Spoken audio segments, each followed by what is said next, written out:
बिस्मिल्लाहिर्रहमानिर्रहीम।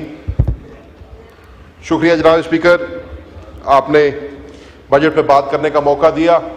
जनाब स्पीकर, वक्त कम है, मुकाबला सख्त है, आपकी तवज्जो भी चाहूँगा और अगर कोई इंटरप्शंस ना हो तो मैं आपका शुक्रगुजार भी हूँगा।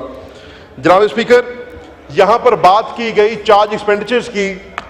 शादिया मरी साहिबा मेरे लिए नहायती काबिल एहतराम है। नहीं, आप बैठ जाएं, मेहरबानी आपकी। आर्टिकल 81 उन्होंने कोट किया और उन्होंने कहा कि जी चार्ज एक्सपेंडिचर्स पे बात होनी चाहिए, लेकिन फिर ऐसे पटरी बदली जैसे फॉर्म 45 फॉर्म 47 में बदल जाता है और यकदम वो मेयर के इलेक्शन में और लंदन चली गई। हम जिस चीज के सताए हैं उसी की बात करेंगे। लेकिन मैं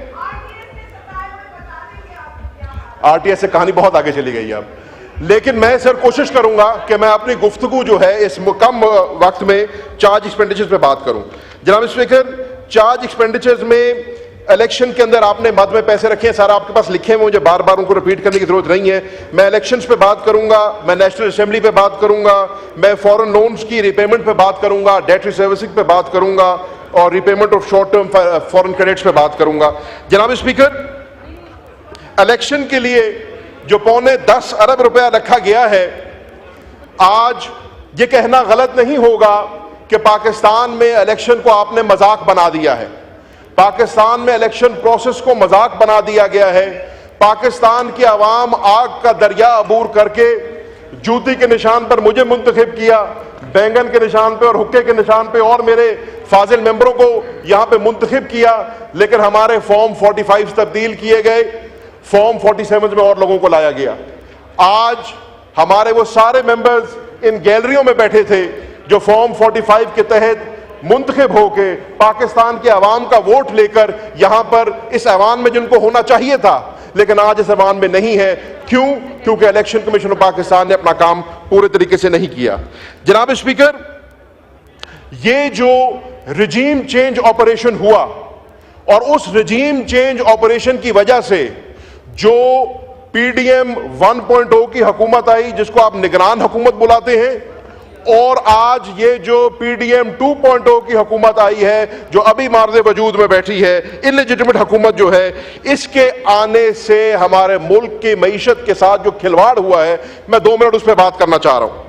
जनाब स्पीकर, अदादो शुमार इनके अपने हैं, इन्हीं के अदादो शुमार को मैं कोट कर रहा हूं और पाकिस्तान तहरीक इंसाफ के दौर में जो 6.2% की ग्रोथ हम 2022 में छोड़ के गए थे, वो इस पहले इंपोर्टेड हुकूमत से पहले जो इंटरिम गवर्नमेंट आई उसकी और अब उसकी एक्सटेंशन जो हुकूमत है, 2023 में नेगेटिव ग्रोथ हुई और 2024 में इनकी 2.4% प्रेडिक्टेड ग्रोथ ये बता रहे हैं।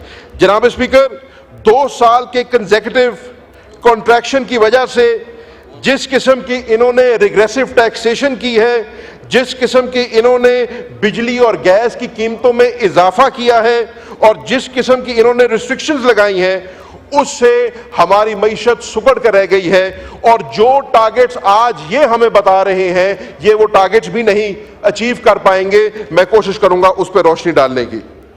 इसी तरीके से यहां पर फाइनेंस मिनिस्टर साहब ने जब अपनी तकरीर की तो उन्होंने रीजन का एक मवाजना दिया था कि रीजन में क्या हो रहा है। तो मैं आपको बताना चाहता हूं, जब यहां पे नेगेटिव ग्रोथ थी या यहां पे 2.4% ग्रोथ थी, तो इंडिया में 7.2% और बांग्लादेश में 7.1% की ग्रोथ उसी दौरानिया में हो रही थी। जनाब स्पीकर, बहुत ज्यादा वावेला मचाया गया, बहुत ज्यादा तनकीद का निशाना बनाया गया तहरीक इंसाफ को जब नौकरियों की बात आती थी, जब वजीर आज़म इमरान खान साहब कहा करते थे मैं इस मुल्क में रोजगार पैदा करूंगा। ये आपके रिकॉर्ड के मुताबिक वजीर आज़म इमरान खान के दौर में हर साल 2 मिलियन नौकरियों का इजाफा होता रहा है इस पाकिस्तान के अंदर, लेकिन आज पीडीएम की हुकूमत में 0 पे चला गया ये नंबर। कोई नई नौकरियां आपने नहीं क्रिएट की इस हुकूमत ने। IMF का ही जो वर्ल्ड इकोनॉमिक आउटलुक है सर, मैं उसको कोट कर रहा हूं। वर्ल्ड इकोनॉमिक आउटलुक की रिपोर्ट कहती है कि अनएम्प्लॉयमेंट जो है इस साल पाकिस्तान में 8.5% हो जाएगी। ये पाकिस्तान की तारीख में सबसे बड़ा रेज है अनएम्प्लॉयमेंट का। ये 6% से 8.5% पे जो 2.5% का इजाफा हो रहा है, ये तकरीबन 55 लाख लोग बनते हैं जो इस पीडीएम की रजीम के अंदर अनएम्प्लॉय होने जा रहे हैं। जो लोग हमारे पे तनकीद करते थे नई नौकरियों की, उनके दौर के अंदर जो नौकरियों के अंदर थे वो भी बेघर और अपनी नौकरी से हाथ धो बैठ रहे हैं। हेडलाइन इन्फ्लेशन की सर बात हुई है। हेडलाइन इन्फ्लेशन जो है पाकिस्तान तहरीक इंसाफ के दौर में 2 साल कोविड के पेंडेमिक के होने के बावजूद भी 12% पे थी जनाब स्पीकर, और आज 2023 में ये 29% थी और आज 25% है। ये भी पाकिस्तान की तारीख का इन्होंने एक और रिकॉर्ड तोड़ा है कि सबसे ज्यादा इन्फ्लेशन इनके दौर में हो रही है जनाब स्पीकर। इसी तरीके से जो गुर्बत की सतह है, ये वर्ल्ड बैंक की रिपोर्ट कह रही है सर कि पॉवर्टी जो है वो 40% से बढ़ी है। पीटीआई की गवर्नमेंट के अंदर जो 34% थी वो 40% से बढ़ी है। इसका मकसद ये है, अगर मैं इसको क्वांटिफाई कर दूं तो 1,25,00,000 लोग ऐसे हैं जो पॉवर्टी लाइन से नीचे चले गए हैं। जनाब स्पीकर, ये वो चंद चीजें हैं जो मैंने आपके गोश गुजार की हैं, जो रजीम चेंज ऑपरेशन की वजह से और इस इलेजिटिमेट फॉर्म 47 की हुकूमत के आने वजह से पाकिस्तान ने बेयर की हैं।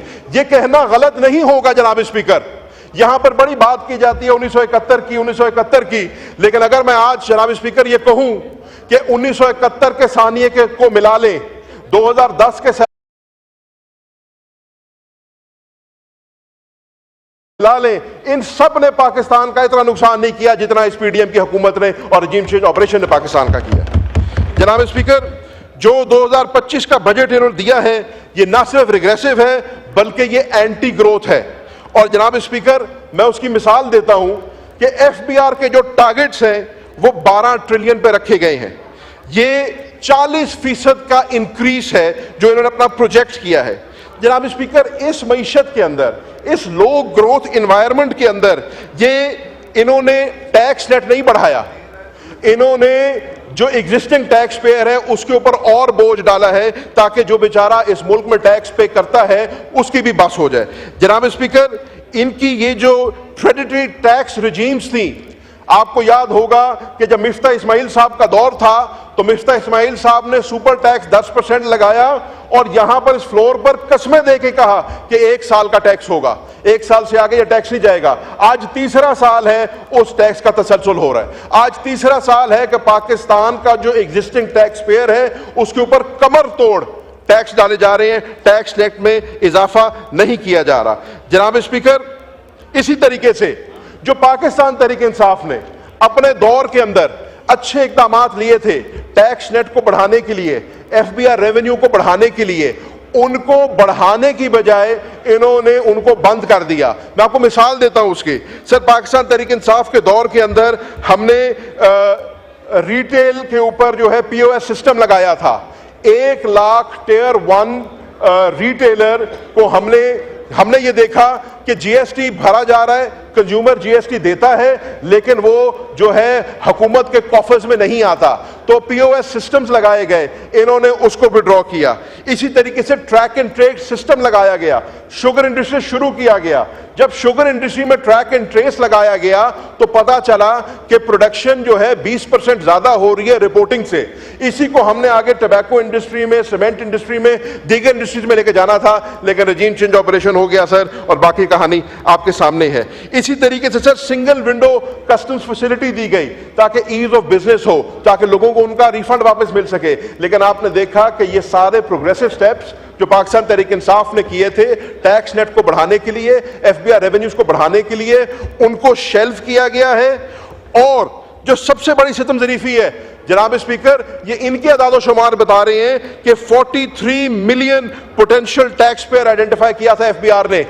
उस आइडेंटिफाइड टैक्स पेयर को नेट में लाने की बजाय आपने उनको नजरअंदाज किया है और आपने एग्जिस्टिंग टैक्स पेयर की कमर तोड़ी है। इसी तरीके से अपना टैक्स नेट ब्रॉडन करने की बजाय इन्होंने वीक टैक्सेशन मेजर्स लिए हैं। इन्होंने रियल एस्टेट सेक्टर को टैक्स करने की कोशिश की है, लेकिन वो इतना वीक लॉ है, इतना कमजोर लॉ है कि जनाब स्पीकर आप देखेंगे आने वाले दिनों में ये चैलेंज भी होगा और कोर्ट से सेटिस्फाइड भी होगा। इसी तरीके से सर मैं आगे चलता हूं क्योंकि वक्त कम है, मुझे अंदाजा है। इन्होंने सर जो 2022 में टोटल पब्लिक डेट था वो इन्होंने इंक्रीज किया है 18.3 ट्रिलियन से, और मार्च ये सर डिनोट करता है 37% ग्रोथ। अब ये सरप्राइजिंग नहीं है सर, क्योंकि ये फॉर्म 47 की जो हुकूमत है इसका काम यही है, इन्होंने अनप्रेसिडेंटेड राइज इन टैक्सेशन किया है जो कि एग्जिस्टिंग टैक्स पेयर के ऊपर बोझ बनता जा रहा है। अच्छा सर, मैं ये भी कहता चलूं यहां पे कि कोई भी नया एक्सपेंडिचर जो इन्होंने रिडक्शन करने के लिए बात नहीं की। मुल्क के अंदर जो है जिस तरीके से इन्होंने, मैं सर कोशिश कर रहा हूं जल्दी बात खत्म करूंगा, इन्होंने कोई भी notable sir expenditure reduction major नहीं बताया। इनकी जो शाहाना लाइफस्टाइल है वो वैसी चल रहा है, जो हेलीकॉप्टरों की खरीद है वो वैसी चल रही है, जो वजीर आजम हाउस के खर्चे हैं वो वैसी चल रहे हैं, लेकिन बजट के अंदर कोई ऐसा इकदाम नहीं बताया गया जिससे ये बताएंगे कि ये अपने खर्चे कम कैसे कर रहे हैं और ये अपनी जो डेट रिक्वायरमेंट्स है वो कैसी पूरे करेंगे। मैं इसी तरीके से जनाब स्पीकर बात अपनी वाइंड अप कर रहा हूं कि ये जो बजट है सर ये इन्फ्लेशन को फ्यूल करेगा। पहले मैंने आपको बता दिया कि पाकिस्तान की तारीख की सबसे ज्यादा इन्फ्लेशन जो है इस हुकूमत के दौर में हुई है और आइंदा ये मजीद बढ़ेगी। उसकी वजह यह है जनाब स्पीकर कि इन्होंने एक नई वेव इन्फ्लेशन की जो है आवाम के ऊपर बर्पा की है। इन्होंने पेट्रोलियम प्रोडक्ट्स के ऊपर जो जीएसटी इम्पोज किया है उससे जो आपकी बेसिक जरूरियात की चीजें हैं, खाना, अद्वियात, कमोडिटीज, उन सब की प्राइसेस भी बढ़ रही हैं। इसी तरीके से सर इन्होंने जो पेट्रोलियम लेवी है उसको 60 रुपए फी लीटर से बढ़ा के 80 रुपए फी लीटर कर दिया है और ये डायरेक्ट इंपैक्ट करेगा इन्फ्लेशन के ऊपर। सर अभी तो शुरू की है मैंने अपनी बात, 2 मिनट तो देंगे। जैन साहब, गुजारिश है कि आपको मौका नहीं मिला तकरीर करने का, इसलिए आपको 13 मिनट हो गए हैं। अच्छा सर, और इस वक्त सिर्फ चार्ज एक्सपेंडिचर पे हम सिर्फ 5 मैंने मिनट तो सर चार्ज एक्सपेंडिचर की बात की है, मैं तो अभी 2 पे आया हूं। 5 मिनट है उसके लिए, आप 13 मिनट पे हैं। प्लीज चले सर 3 मिनट और, 3 मिनट। आपके ही मेंबर हैं जिन्होंने बोलना है। सर मैं अपने मेंबर्स की मिन्नत कर लूंगा, मैं 3 मिनट और, उनके नाम मैं वाइंड अप कर रहा हूं। सिचुएशन आप नहीं बोलेंगे ना, ज़रदाद गुल साहब आप नहीं बोल रही ना, वो कह रहे हैं जैन कुरैशी, वो कह रही है उनको बोलने दें। सर मसे अगर डिप्टी पार्लियामेंट्री ने बनाया तो बात तो करने दें सर। सर इसी तरीके से यहां पर बात हुई न्यूट्रिशन की और स्टंटेड ग्रोथ की।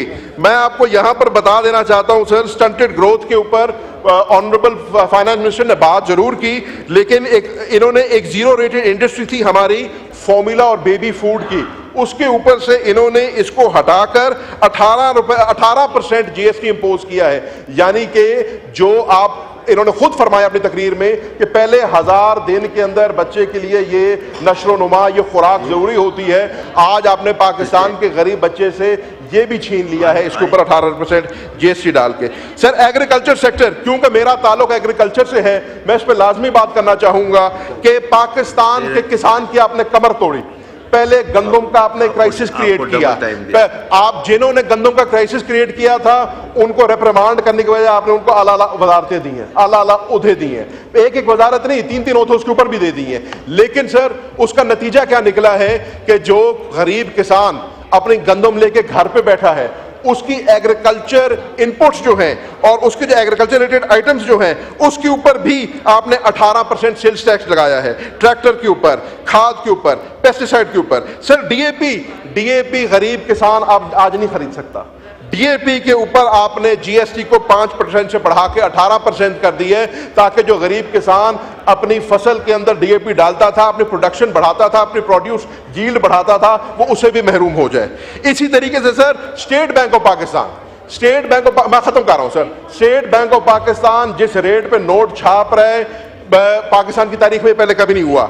आप स्टेट बैंक ऑफ पाकिस्तान ने 8 ट्रिलियन रुपए की इंजेक्शन जो है पिछले 2 सालों में इस इकॉनमी में की है और ये एक बुनियादी वजह बनी है इस मुल्क में इन्फ्लेशन के लिए। अब स्पीकर साहब मेरे पास बातें तो करने को और बहुत सारी हैं, अगर आप थोड़ी सी मेहरबानी फरमाएं तो मैं वो भी कर सकता हूं, लेकिन अगर आप मेहरबानी नहीं फरमाएंगे तो मैं आखिरी अपनी बात करके अपनी बात को वाइंड डाउन करूंगा। और आखिरी बात वो ये है सर, मैं यहां पर जनूबी पंजाब की बात करना चाह रहा हूं। जनूबी पंजाब पंजाब सर वो सूबा है जो 11 करोड़ की आबादी है जिसकी, और जो यूरोप के 24 ममालिक से बड़ा एक सूबा, एक यूनिट है।